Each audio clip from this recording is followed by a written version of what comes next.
આગળ સમાચારમાં વાત કરીએ તો રાજકોટથી સમાચાર પ્રાપ્ત થયા છે તો રાજકોટના જેતપુરમાં પુલ પર ભૂવો પડ્યો છે તો કેરાડી ગામે છાપરવાડી પુલ પર ભૂવો પડ્યો છે જેમાં પુલ પર પડેલા ભૂવામાં ઘઉં ભરેલું ટ્રેક્ટર ફસાયું ગ્રામજનોએ દોડી આવી ખેડૂતને બચાવી લીધો હતો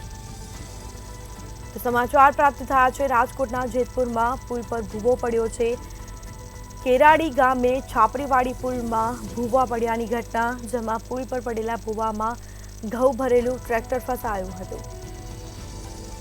તો ગ્રામજનોએ દોડી આવી અને ખેડૂતને બચાવી લીધા છે ખેડૂતનો આ બાદ બચાવ થયો છે તો પુલ પર ભૂવો પડતા જ તંત્રની કામગીરી પર અનેક સવાલો ઉઠવા પામ્યા છે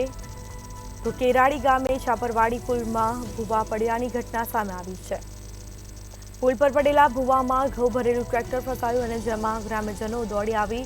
ખેડૂતનો બચાવ કર્યો છે ખેડૂતને બચાવી લીધા છે